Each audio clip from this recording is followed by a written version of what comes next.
adore Him. Behold our King, nothing can compare. Let's pray po, minsan pa, as we come to the Lord sa kanyang mga salita. Ama naming Diyos, sa sandaling ito, minsan pa kami ay lumalapit sa iyong mga salita. Lord, aming panalangin na yung Creator, revealed sa Scripture, Panginoon, nawa magliwanag sa amin sa hapong ito. And may result, Panginoon, sa lalo pa na aming pagtitiwala sa inyo at lalo pa na pagdakila sa inyong kapangyarihan at sa inyong biyaya. Lord, maraming salamat po kay magwalhati, kayo may taas sa aming pagpapatuloy sa hapon ito. Huwag panlangin sa tulong ng Holy Spirit sa tanging pangalan ng aming Panginoon at tagapagligtas, Jesus Cristo. Amen. Amen. Yung ating context, ito po yung palimula ng 4 na linggong mga mensahe patungkol sa desiring, delighting, declaring God's glorious grace para sa ating anniversary celebration sa February 25. So sa hapong ito, ang ating context ay hango sa Job chapter 12 verses 7 hanggang verse 10. Job chapter 12 verse 7 hanggang verse 10. Tinanyaan ko kayo na minsan pa tayo ay tumayo sa pagbibigay galang sa salita. Job chapter 12 verse 7 hanggang verse 10.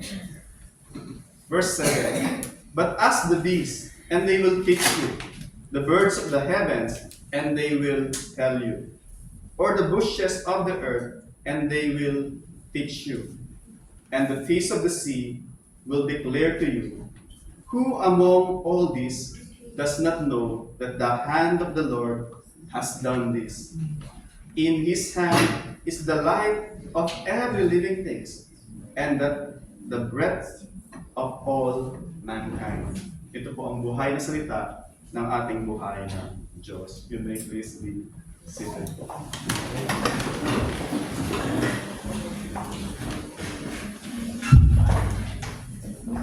So yung ating pong title ng ating mensahe, The Creation Declaring the Glory of her Creator.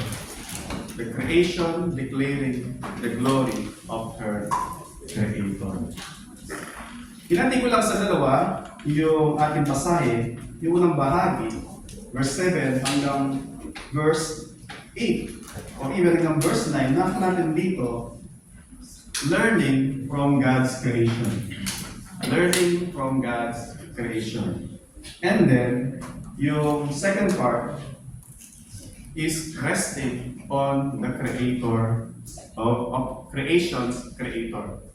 Yung una, learning from the creation of God's creation. And pangalawa is resting on the creation's Creator. Yeah, so tingnan po natin yung verse 7. Learning from God's creation. Sabi niya, but ask the beast. Yung beast dito referring to the cattle, yung livestock, yung mga donkey, yung mga camel, yung mga sheep. So ask the beast, and sabi doon, they will teach you. So yung verb doon is yung ask. Ask. Nagbigay siya ng tatlong mga creation na kung saan we can ask so that matuto po tayo. Sabi niya una, ask. Alin yung tatanungin natin? The beast, sabi niya. Ito yung mga nabubuhay sa ground. Diba? Ito yung mga livestock, sabi nga. And they will teach you, sabi niya. And then, pangalawa, actually, apat ibinigay. Pangalawa, sabi niya, yung mga ibon sa kalawakan o sa hipapawid. Sabi niya, and they will tell you, sabi niya. So, hindi lamang yung mga hayop sa lupa, bagkus yung mga ibon sa kalawakan, they will tell you. Or sabi niya, yung mga bushes, o yung mga damo, yung mga shrubs, sabi niya, they will teach you. And the fish of the sea will declare to you. So apat at least na mga creation ang binigay ng Diyos that we can learn from them. Doon sa ancient time, yung mga Diyos nila, o yung mga tao, mostly ay mga sumasamba sa maraming mga Diyos. Merong Diyos yung karagatan, tawag nila, kung naman, ang tawag sa Diyos ng karagatan? Sa Greek? Akala ko, Aquaman. So, Poseidon, di ba? Meron din silang Diyos na Zeus. At in the ancient time, meron silang Diyos-Diyosan din sa mga locality.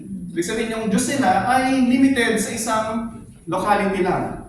So kaya dati, para sa kanila, kaya nang maalala nyo, nung sabi ni Job, yung Diyos ko, sabi niya, ay yung may gawa ng langit at ng lupa at ng karagatan. Ibig sabihin is, yung Diyos ko ay saklaw niya lahat. Kaya naman nga, yung mga sailor na kasama niya, dahil alam lang nila, yung Diyos sa dagat, at iba yung Diyos sa langit, iba yung Diyos sa kalupaan. Pero si Job written, perhaps, even before yung sa account ng sa Abraham, perhaps, kung saan, hindi binigay kung si Job, binigay si Job na tagalan of poor. But then, walang maraming mga detalye actually dun sa patungkol nung pagkatapos ng buhay ni Job. At makita natin yung introduction ng Job, ang Diyos mismo ang nagbigay ng introduction kung sino si Job. Diba? Magbabasahin niyo yung sa Job chapter 1, just an intro. Sabi niya, ang Diyos ang nagsasalita. Sabi niya, there was a man, verse 1 ng chapter 1, there was a man in the land of Uz, whose name was Job, and that man, ito sabi ng Diyos, imagine, ang Diyos ang nagsasabi ng mga virtue na ito about Job or of Job. Sabi niya, a man was blameless, walang kapintasan, upright, matuwid, and one who feared God.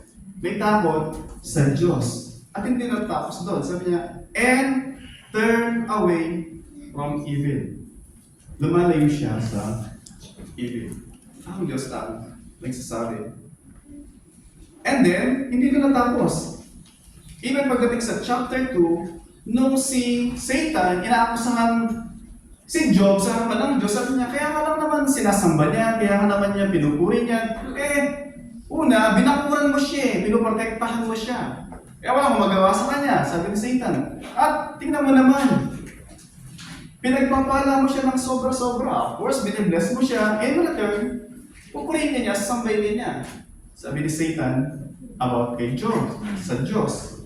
Sabi ng Diyos, sa verse 3, and the Lord said to Satan, have you considered my servant Job, that there's none like him on earth, again, blameless, upright man, one who fears God, and turn away from evil.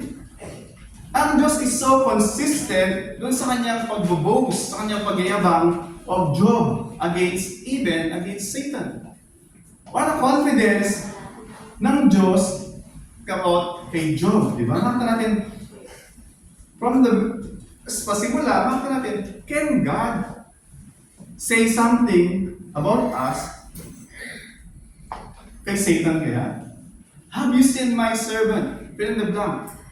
There's none like him. Kung ano man yung minurugtong ng Diyos, di ba? There's none like him, like her, stubborn, di ba? Tigas ulo, di ba? Ayaw makinig, ilang beses na narinig to, di ba? Walang katulad talaga. Di ba? Dati, sabi niya, but now, look at him, look at her, sabi niya, he's so different, she's so different. Diba? Yun, unang-una siya kay Pastor Dong. Siya lagi nagpapalap sa mga, sa devotion, hindi pa ba, wala pa bang link? Diba? Samahan natin nito, yung Diyos na sinasabi sa Job, He is the God of the universe. Hindi siya local deity na limited lang yung kanyang sphere of power and influence sa isang locality. Hindi po ganun yung Diyos na binabanggit dito sa Book of Job. So sabi niya, let's learn from God's creation. Ano sinasabi nila? So una, sinasabi nga niya, tanungin mo yung mga hayupan, tanungin mo yung mga ibon sa himpapawid, yung mga halamanan, at even yung mga isda sa karagatan, they will declare to you. Ito po yung sinasabi po ni Job. Then, ano ba yung context nito? Ano ba yung context nito? Ito ba yung context na kung saan si Job sobrang happy siya kasi very blessed siya, panatag ang lahat, mapayapa, walang mga problema at habang nasa garden siya, yung paa niya nakagaling, dekwatro siya, wow, ang sarap ng buhay. Tanungin mo yung mga lahat ng mga nilikha ng Diyos at tuturuan din nila. Diba? Na so calm, so tranquil. Walang problema si Job. Diba? May 10 anak, may 1 asawang. Then, ang yaman niya. So, walang problema. But that is not the case po dito. Nung simulat ko ito, nung sinasabi ni Job ito, gusto ko makita nyo na he's not so at peace. Hindi lahat maayos. Bakit? After ng discussion between Satan and God, sabi ng Diyos, di ba, okay, it's in your hand. Pero, huwag mong kunin yung buhay niya. Ano ginawa ng Diyos? Nawala lahat ng ari-arian niya, ang dami niyang mga livestock, nawala lahat. Nawala yung kanya 10 anak. At puro siya boils, o ano yung boils? Hindi naman ketong yun eh, pigsa. Mula ulo hanggang paa, at meron lang siyang comfort na isang peraso ng paso, pang-scrape ng kanyang mga palangid, ng kanyang sugat. Yun po yung sitwasyon niya nung sinabi niya ito. Hindi panatag ang lahat, I can only sing happy song, di ba? All is going well. Lahat po, during this time, it seems hindi niya maintindihan lahat. At sinasabi ng kanyang 3 kaibigan, sabi niya, Job, kaya mo naranasan niya because ito yung formula, Job. Pag ikaw ay matuwid, pagpapalain ka ng Diyos. Pag ikaw ay wicked, ika-curse ka, paparusahan ka ng Diyos. Job, kaya ka nagsasuffer, Job, kaya nangyari lahat sa'yo ng yan, is because ikaw ay makasalanan. Yun po yung sinasabi ng kanyang 3 mga kaibigan. First, they came, they sat down with him, wala silang sinasabi for 7 days. Tahimik po sila lahat. Until, after ng 7 days, nagsimula na silang lecturean si Job. Na Job, umamin ka na kasi, Job. Job, magsisi ka na kasi. As if yung kanyang 3 kaibigan at yung sinasabi ni Satan ay nagmamatch po. Di ba? Ano sabi ni Satan? Kaya ka lang naman pinaglilingkuran yan kasi pinagpapala mo siya. Di ba? Pero, ang Diyos na mismo ang nagsabi is blameless, upright, God-fearing, and turning away from evil. Ang Diyos mismo ang nagsabi po. Hindi si Job ang nagsabi, ako ay taong matuwid. At then makita po natin, si Job, sabi mo, sinulat niya ito, yung, kung babasahin yung Book of Job, parang roller coaster. Kung may kayo sa roller coaster, minsan, yung kanyang confidence sa Diyos ay hindi mo mababalik. Hindi is na napaka-pure na kanyang pananampalataya sa Diyos that God is in control. Kaya nasabi ng asawa niya, di ba? Sabi ng kanyang asawa, na wala na lahat. Mananatili ka bang tapat sa Diyos? Sumpain mo na siya at mamatay ka na. What a loving advice from a loving spouse, di ba? Sumpain mo na ang Diyos at mamatay ka na. Pero ang sabi ni Job, you're speaking like a fool. Sabi niya, shall we only receive from God blessing and not yung mga pagsubok ng buhay? Nakakata doon, even sa kanyang katigatian, sa kabila ng bagyo, mga unos sa kanyang buhay, Job, sabi doon, did not sin against God. But then, si Job, di maaalis sa kanya yung magtanong siya, he's seeking for an answer, but there's no answer. Nagtatanong siya, kung meron akong kasalanan, sabi niya, sabihin mo sa akin. Pero, ang Diyos ay quiet. Even at the end ng Book of Job, it seems walang sagot, hindi sumagot ng Diyos na eto, ipaliwanag ko, ba't ka nag-suffer? Hindi. Ang sinabi lang ng Diyos is, at the end ng book, sabi ng Diyos sa kanya, O Job, okay, tinatanong mo ako, nagsalita ako, napakahaba po ng Book of Job. Sabi ng Diyos, okay, nung ginawa ko ang kalangitan, nasaan nga? Nung ginawa ko yung mga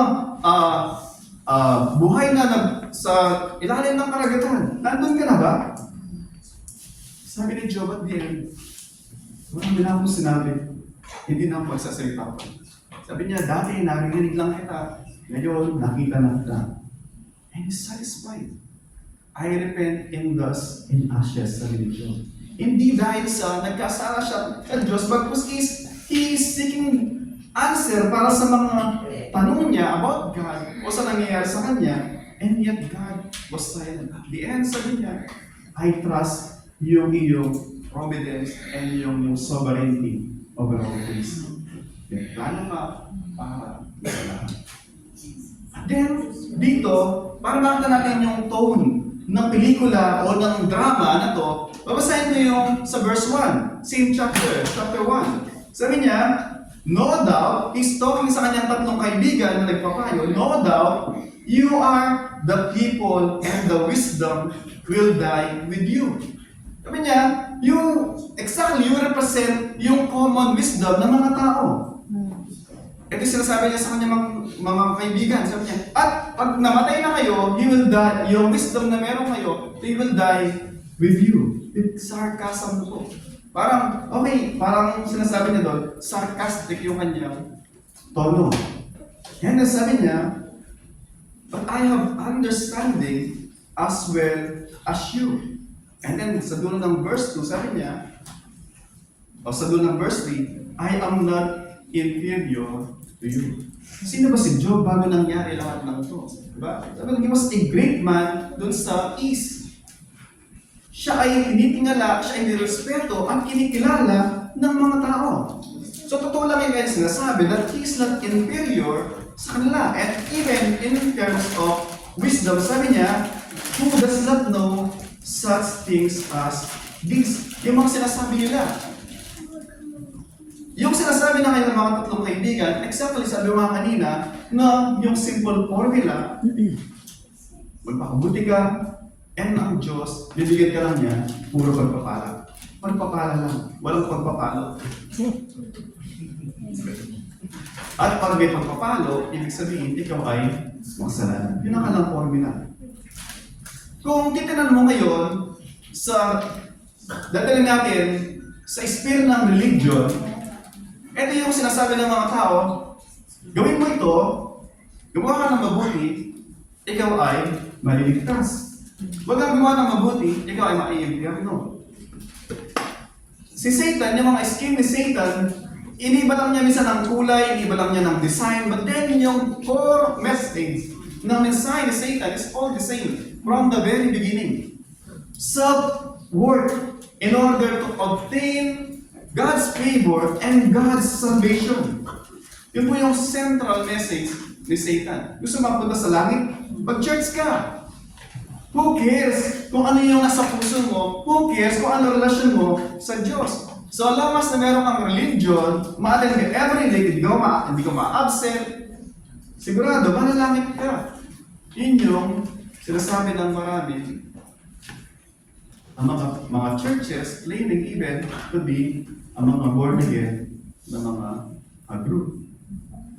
That is not yung mensahe ng buong Biblia at hindi rin po yung mensahe ng Bible. Ituloy natin, sabi niya, and then sabi ni Job, I am a laughing stock to my friends. I who called to God and He answered me. A just, sabi niya, a just, blameless, a man, a laughing stock. Totoo naman sinabi niya sa kanyang sarili, di ba? Pag dahil ng kanyang mga kaibigan, nung dati maayos ang lahat, nandun sila lagi. But then, nung siya ay dumaranas na ng mga pagsubok, mga kapighatian, sabi ni Job, and now my friends, even sila, they are ridiculing me. I'm a laughing stock. O, para akong instrument ng katatawanan sa aking mga kaibigan. So ito yung atmosphere. Ito yung tone ng, kung titingnan nyo, ito yung tono nung sinulat niya na gusto mong matuto. Pagmasdan mo yung mga ibon sa kalangka, tingnan mo yung mga livestock, tingnan mo yung mga halamanan, he will declare to you. Yun po yung tono niya. Then, nakita po natin, sabi niya, pagdating sa verse 6, bagay yung verse 7 na ating text, sabi sa verse 6, the tents of robbers are at peace. Sabi ko kanina, di ba? Yung tono niya, parang roller coaster. Sometimes at peak ng kanyang faith. Sometimes there is question doon sa providence ng Diyos. Pag sa mga providence, ito yung pagkilos ng Diyos sa mga bagay-bagay na hindi naman siya yung nag-architect ng mangyari ito, but inallowed niya. Yun ang decree ng Diyos. Pag sabi mong dinecree ng Diyos, ipinahintulot niya. It doesn't mean na siya yung nag-architect na may isang number. Hindi natin pwede sabihin na, hindi, ang Diyos ang may kagagawan niyan. Hindi natin pwede sabihin yun. Pero inallowed ng Diyos. Pag inallowed niya, ibig sabihin dinecree niya. Ibig sabihin, yung kanyang providence ay inallowed niya yun because meron siyang greater purpose. Hindi natin makita lahat, hindi natin maunawaan lahat. But then, kung hindi niya inallowed, hindi po mangyayari isang bagay. Get niyo po? So si Job, yun ang naglalabad sa kanyang isip. Alam niya na ang Diyos ay matuwid. At alam niya, ang Diyos ay matapat. And yet, bakit nangyayari ang lahat ng to sa kanyang buhay? Naghahanap siya ng kasagutan. So sometimes, ano nga, is at peak sa kanyang faith, clinging to God, but then, parang may sarcastic din yung kanyang mga sinasabi. Example in verse 6, sabi niya, the tents of robbers, yung mga mandarambong, yung mga magnanakaw, ay mapapayapa sila. Kagaya na sabi ni Isa sa Psalm, sabi niya, tingnan mo yung mga magnanakaw, matataba sila, sabi niya. Hindi dahil sa mataba yung bulky, hindi yun. Bagkus is, pinagpapala sila. Yun ang equivalent po dati pag mataba ka. Ngayon hindi, di ba? Pag matakaw ko ngayon, mataba ka, buha ka ako, di ba? Pero dati, pag...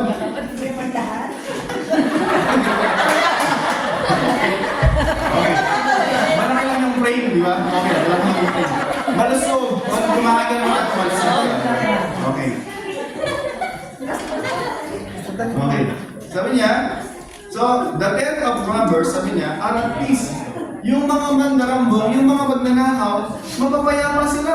Di ba? Nakakatulog na may mahimbing, panatag sila sa kanilang mga bahay.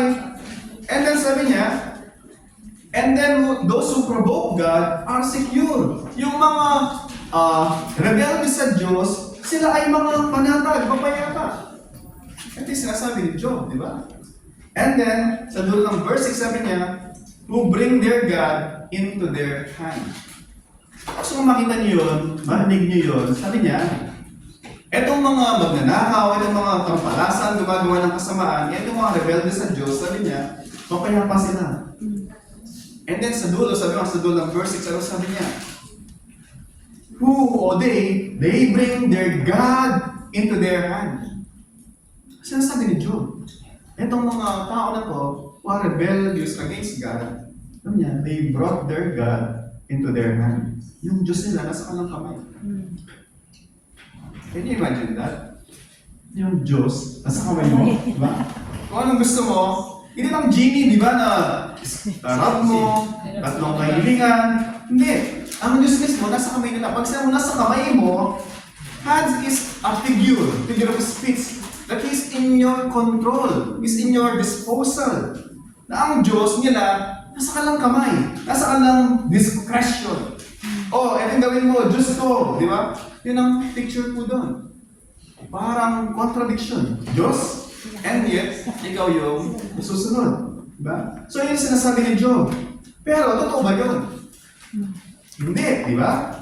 Pero sinabi ni Job, di ba? And then, sinasabi nga niya, gusto matuto, learn from God's creation.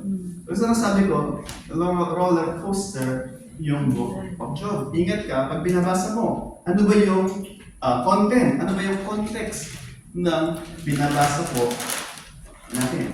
So makita po natin dito, yung problema ni Job, sabi ko nga, yung he's strong doon sa kanyang faith that God is sovereign, that God is in control. Kontrolado lahat ng Diyos. At kung kontrolado ng Diyos ang lahat, at siya ay matuwid, blameless, upright, turning away from evil, at nangyayari lahat ng to sa kanya, surely God is involved. Surely God is behind sa kanyang suffering. But hindi niya alam yung usapan ni Satan at saka ng Diyos na inallowed ng Diyos, is in your hand. Only do not take yung kanyang buhay. Hindi po niya alam yun.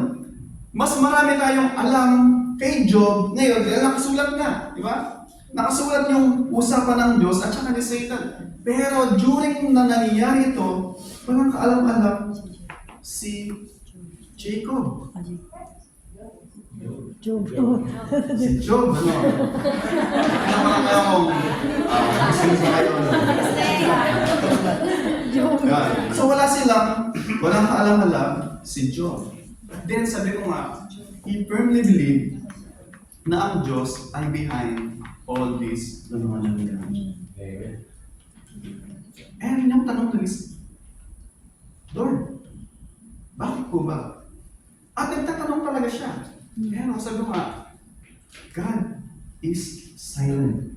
There was no answer. Kaya sa ating mga buhay, minsan marami tayong mga tanong, Lord, bakit po? Ha? Lord, nagpapadala naman ako every month. Bakit kulang pa rin?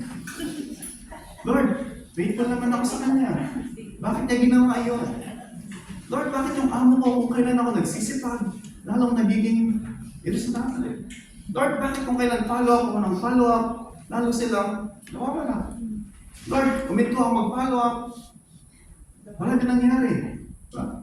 Minsan marami tayong tanong sa ating mga buhay, Lord, bakit kung kailan ako naging Kristiyano, bakit kung kailan lalo na gusto kong mapalapit sa iyo, Lord, bakit nawala ako ng trabaho? Bakit yung amo ko napalitan? Bakit? Ang dami nating mga tanong. And most of our questions are legitimate. Totoo po. Valid yung mga tanong natin. Same yung tanong ni Job. Valid po yung mga tanong ni Job. But then, sabi niya, pag ito natin yung verse 9, sabi ni Job, who among these, yung these, referring to sa mga creation, sabi niya, who among these does not know that the hand of the Lord has done this? Ito sinasabi ni Job. Who among these, yung mga kahayupan, yung mga birds, yung mga sea, yung mga fish, and even yung mga halamanan, who among these, sabi niya, does not know that the hand of the Lord has done this. Pero yung this na sinabi niya sa dulo is singular. Yung this dun sa una, sabi niya, who among all this, referring dun sa taas ng mga creation, but then yung this, sabi nga niya, is singular. Diba? Who among, na hindi nakakalam that the Lord has done this. So ano yung this doon? Sa dulo ng verse 9. Who among this does not know that the hand of the Lord has done this? Kung hindi natin magigets ito, ang sinasabi ni Job is, who among this creation na hindi nakakaalam who is responsible dito? Ibig sabihin, kay Job, sinasabi naman niya, of course, the one who is sovereign overall is the one responsible for all this. At ano yung this na yun? Diba? Sabi mo nga, hindi lamang referring dun sa yung mga magnanakaw, magdarambong, peace, at yung mga, sabi niya sa doon ng verse 6, yung mga ito na nilagay na ng Diyos sa kanyang mga kamay is, sabi niya, so, point dito ni Job is, God is there sa lahat ng mga nangyayari. Ito, hindi lamang sa kanyang sitwasyon. Hindi lamang sa mga nangyayari sa paligid na ina-allowed ng Diyos na seemingly, pag titignan mo, it seems ang Diyos ay directly involved sa mga nangyayari sa mundo. Yun po yung malaking big this ni religion as an overall sovereignty ng Diyos over all things. Sinasabi lang ni Job dito, una, nakita natin yung creation is well aware dun sa sovereignty ng Diyos. The creation is well aware that God is sovereign over all things. At matututo tayo doon. Matututo tayo na even yung mga bagay na ginawa ng Diyos, alam nyo, nung ginawa ng Diyos yung universe, ba? Una ginawa niya lahat. Nung tapos na lahat, ready na, ginawa niya pinakamuli. Sino yung pinakagawa niya muli? Yung tao. Diba?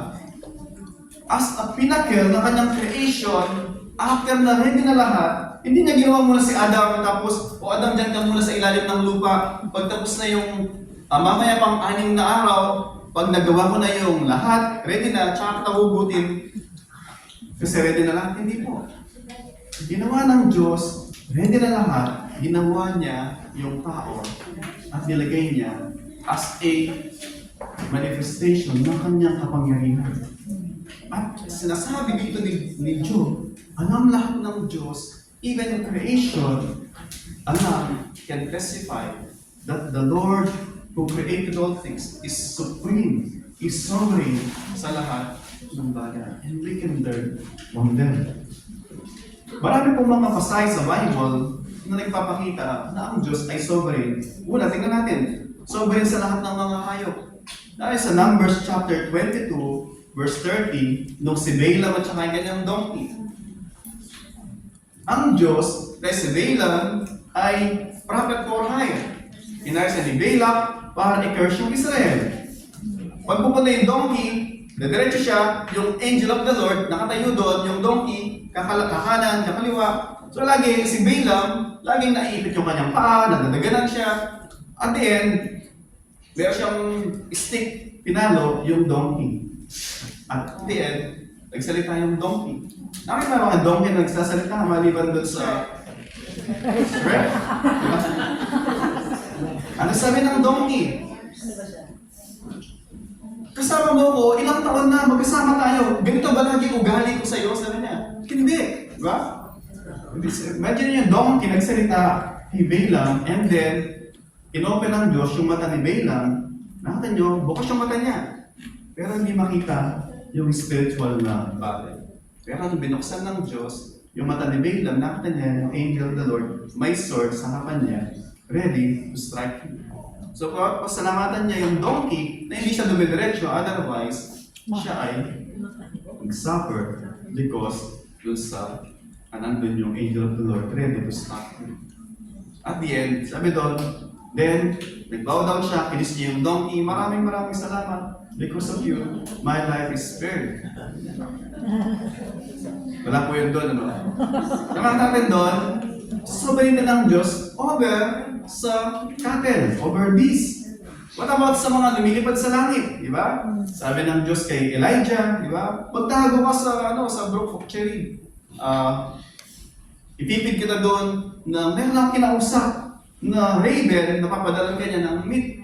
Magbabasahin niyo sa 1 King chapter 17 verse 4. Si Elijah, dahil pinutugi siya ni King Ahab at ni Jezebel, nagtago siya doon sa iyong need. At yung brook o yung lake, stream, batis, doon siya umiinom. At of course, sa mabubuhay ng puro tubig lang, ang nasabi niya, meron na akong inutusan na servant ko. Ano sabi doon? Raven. Ipapadala ng meat and bread. Imagine niyo, diba? Kaya utusan ng Diyos, yung donkey, kaya utusan ng Diyos, yung raven, to provide for us. To provide sa kanyang servant na si Elijah. At umiwan. Tapos doon, basahin niyo yung sa Jezebel chapter 2, verse 1, yung mermaid, sabi doon, tsaka si Nagamit ng Jezebel chapter 2 verse 1. Wala si Dugong, tsaka si Jezebel. Makita po natin doon, Numbers chapter 16. Sabi sa Numbers chapter 16 verse 32, nung yung Israel nagrebelde sa Diyos because they worship yung golden calf at lagi sila mga stubborn at rebelde sila kay Moses din, biglang lingkod ng Diyos. Ang Diyos sabi niya, sa mga rebelde, around 205, binuksan niya yung lupa. Lupa, bumukas, ang earthquake, di ba? Bumukas. At nung nalagdag sila, biglang sumara. Kinain sila. At dahil sa mga tao, sabi nila, alisan tayo dyan, otherwise bubuka din yung lupa at makukonsume din tayo sa ilalim. Sabi na, so umalis sila. At ang Diyos, dahil ang Dos, nilamang siya, Diyos ng lupa, Diyos din siya ng kalangitan, they were consumed by fire. Hindi ka makakatakas sa Diyos. He's God of the ground, of the earth. He's God of the Heaven. ang natin doon, the God na sinasabi ni Job is the God of all creation. Sabi sa scripture din kanina, di ba? Psalm 105, that everything that has breath, praise the Lord.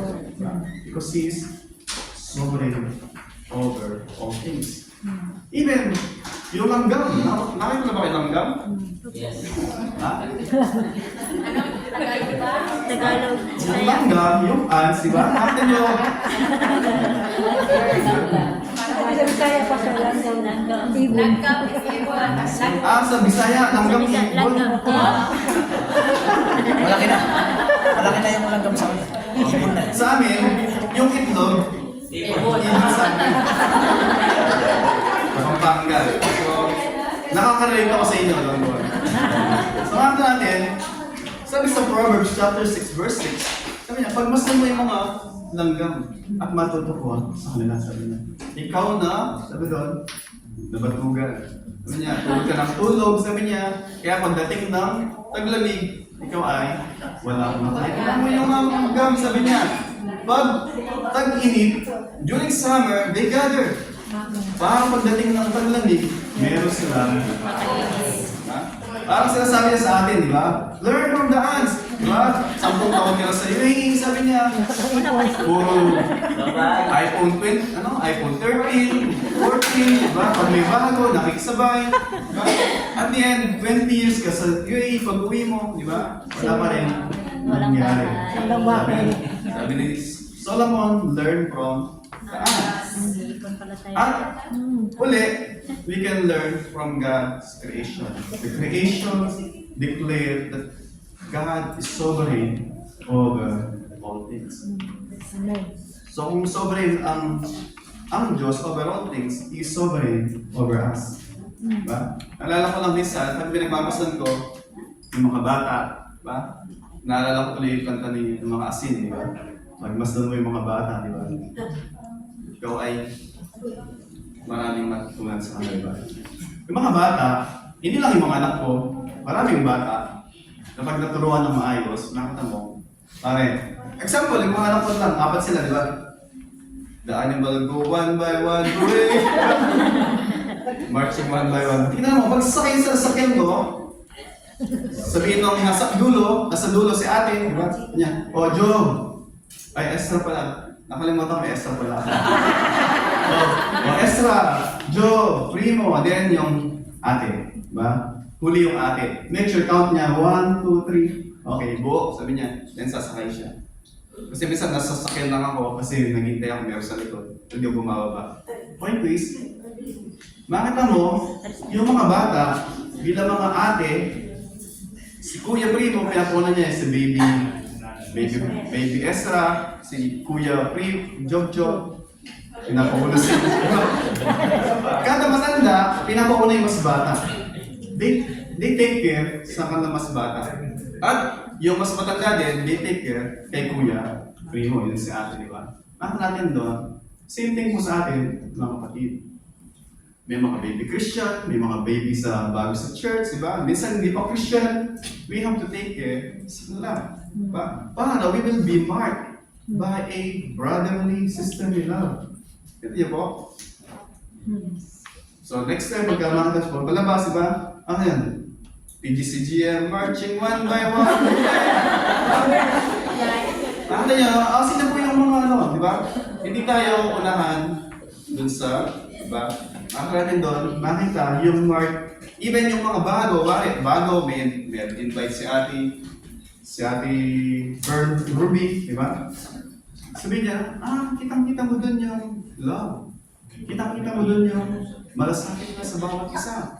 Si Pastor, nakita ko na nandun sa dulong mo na, bago pa, pinauna mo na lahat. Diba?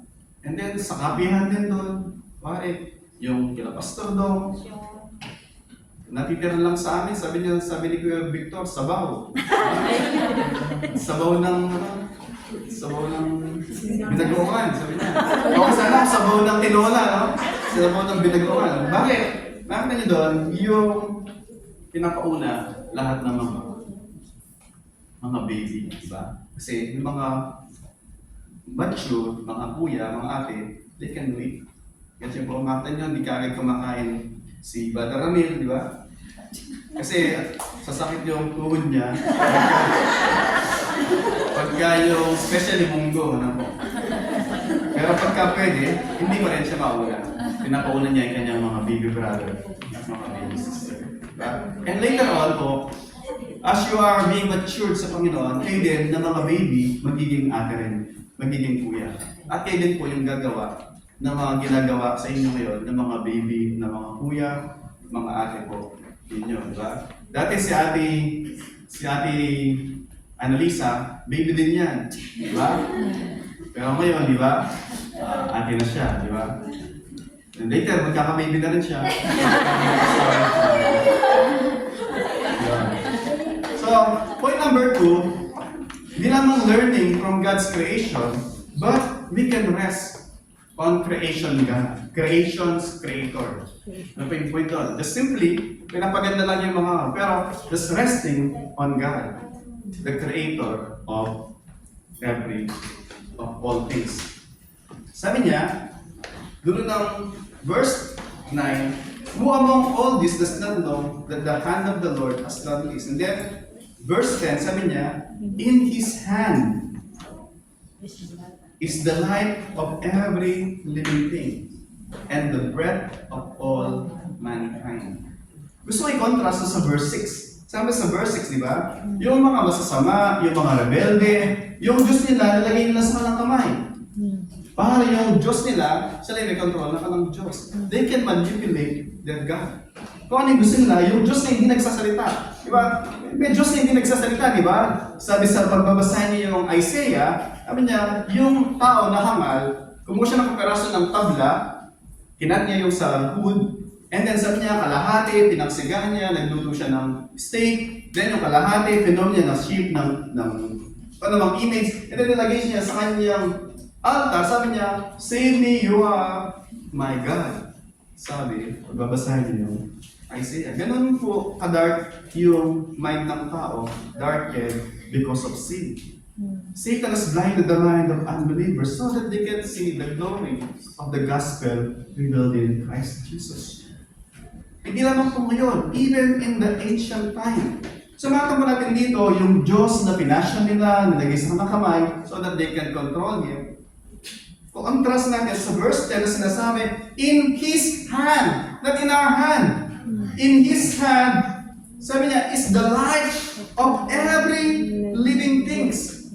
Pero yung living things niya doon, na huwag tayo mamali, hindi niya sinabi yung mga hayop sa lupa, birds sa kalangitan, yung fish, at saka yung mga halamanan. So make sure na hindi natin mamiss, sabi niya, and the breath of all mankind. Para di po natin mamiss yun. The breath of all mankind is in the hands of the Almighty Creator. So sinasabi po ni Job,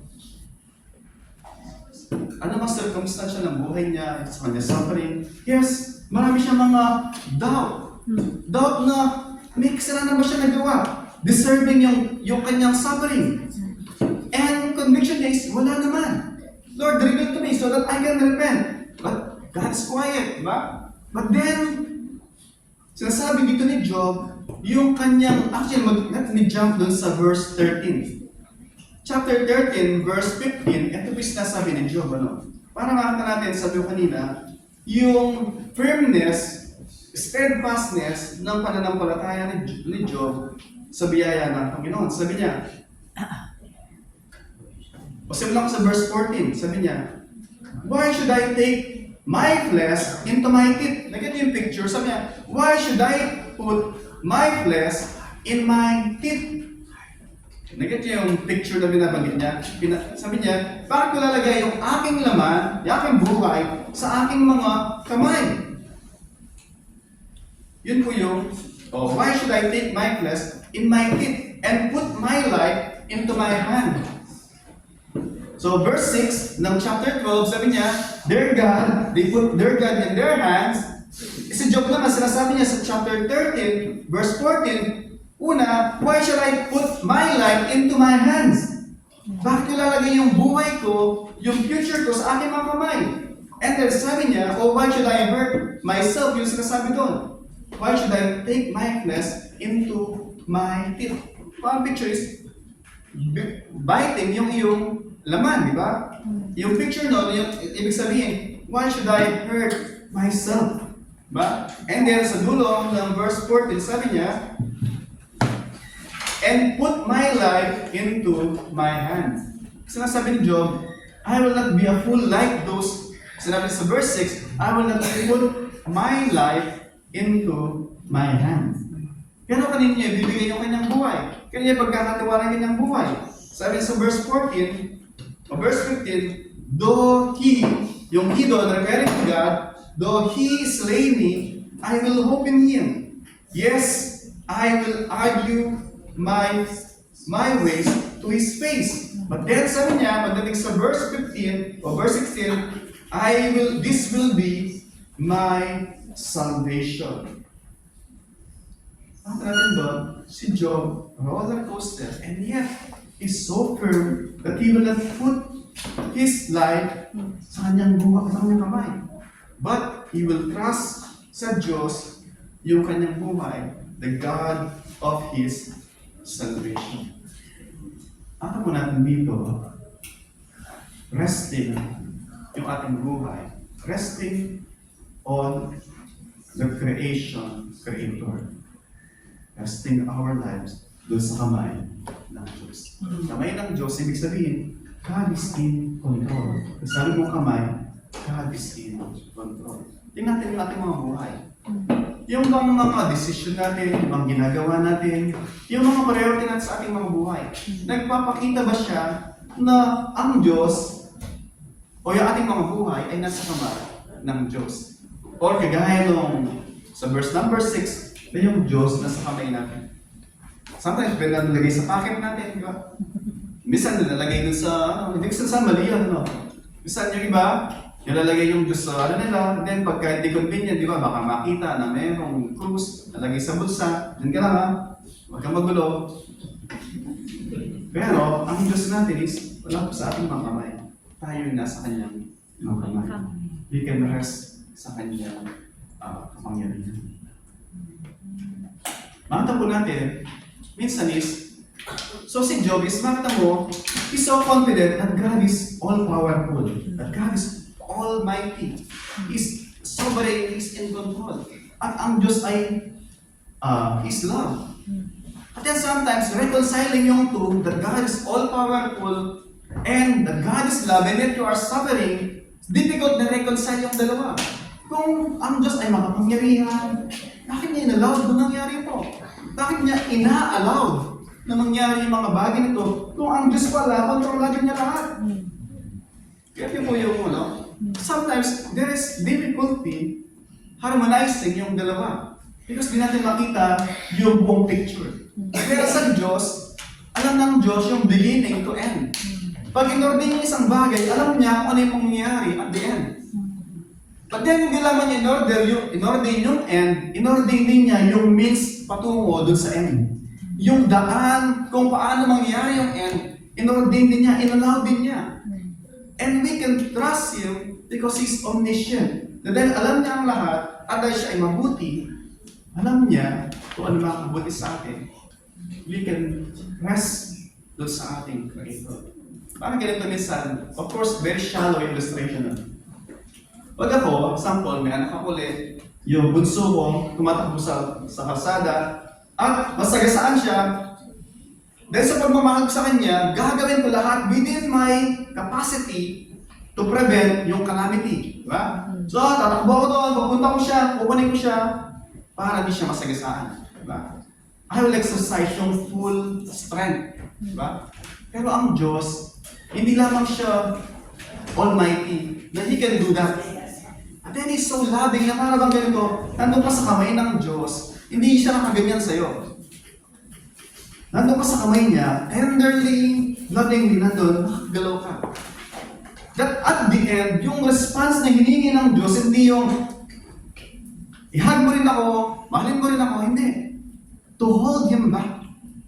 Parang dun yung kamay ng Diyos sa'yo, tenderly, lovingly na yung touch niya sa'yo. And what He want, hindi pwersahin ka, i-coerce ka, na mahalin mo ako, ihag mo ako, hindi ganon. Para bang simple illustration, it's a hug mula sa Diyos. At ganito tayo, di ba? At God is waiting the response to hold and hug Him back as a love natin sa Kanya. He loved us while we were yet sinners. We love Him because He loves us first. Diba? So yung ating pag-ibig sa Kanya is just a response doon sa Kanyang biyaya, doon sa Kanyang habag, at sa Kanyang pag-ibig sa akin. Every first Sunday po ng month, we are celebrating o commemorating yung Lord's Supper. Imagine, sabi kanina sa verse 6, they put God in their hands, and yet sabi ni Job, no, I rest my life sa kamay ng Diyos. Imagine yung Diyos na gumawa ng lahat ng bagay, the Creator. Ngayon ay sa ating Lord's Supper, invites us to hold Him sa ating mga kamay. And as we partake po dun sa Lord's Supper, habang hawak natin yung mga elements na didistribute mamaya, let us contemplate, let us meditate na yung hawak natin, sabi ng Panginoong Jesus, di ba? As a symbol na ng kanyang katawan, ng kanyang dugo, na hawak natin. The Creator became flesh, became man, para mahawakan natin, para makasama natin, at para sa pamamagitan niya, magkaroon tayo ng assurance, ng buhay, na hindi nakasanay sa ating mga kamay. Then, is waiting for a response to hold Him back and to hug Him.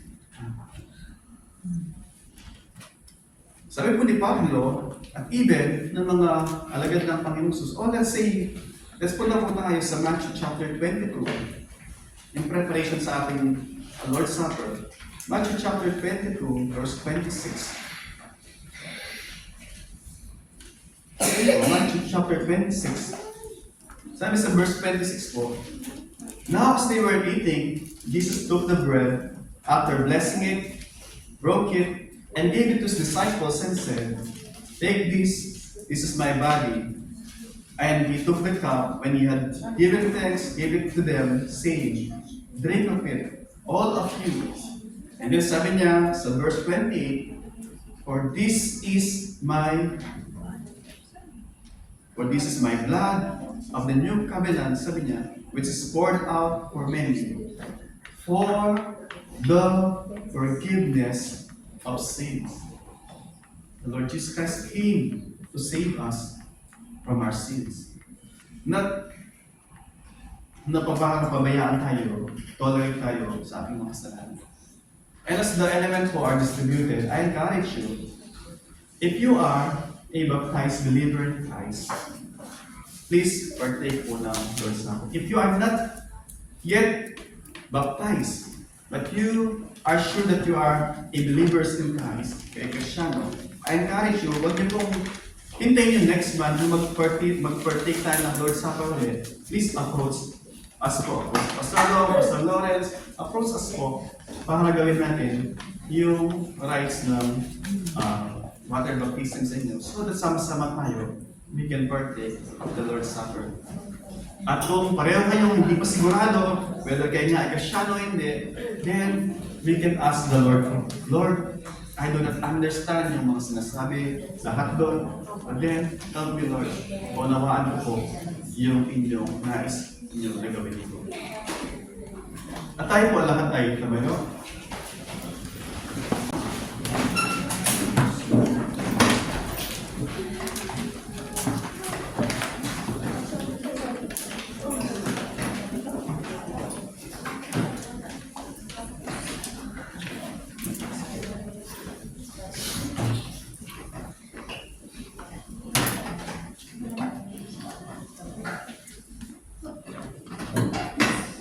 Pag na-receive na po ninyo, I encourage you na pray po and talk to the Lord na yung inyong hawak-hawak ay simbolo po ng katawan at ng dugo ng ating Panginoon Jesus. And uli, sabi ko kanina, what will you do sa ating Panginoon? Will you respond in love, manifesting in obedience sa Kanya, which is the only appropriate na rumo.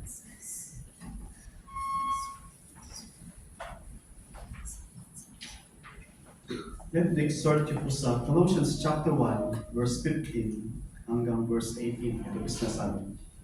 He, referring sa ating Panginoon Jesus, He is the image of the invisible God, the firstborn of all creation. Verse 15. For by Him all things were created, in heaven and on earth, visible and invisible, whether thrones or dominions, or rulers or authorities. All things were created through Him and for Him.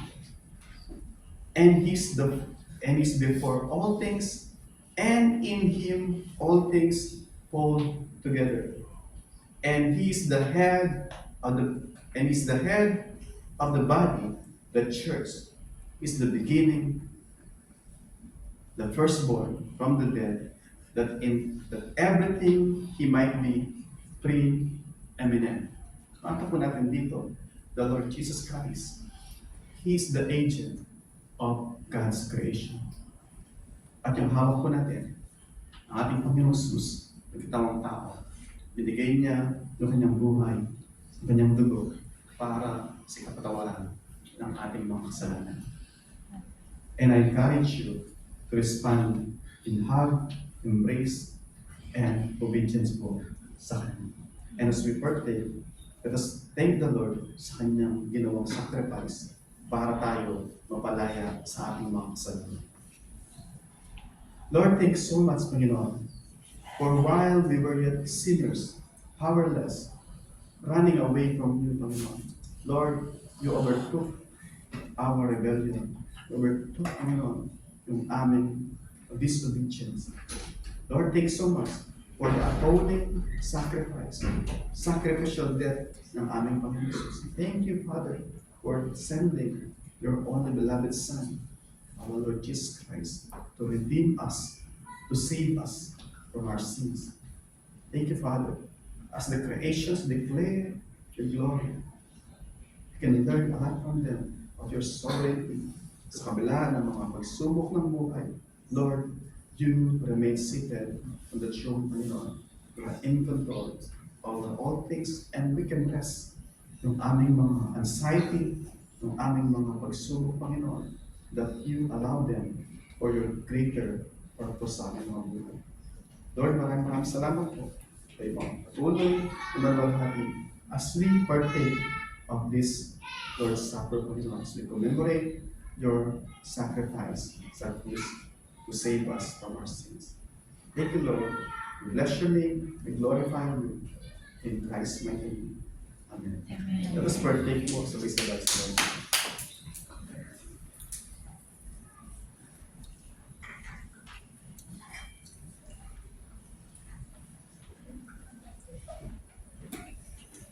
Napili po tayo nakatayo, and let's pray minsan pa.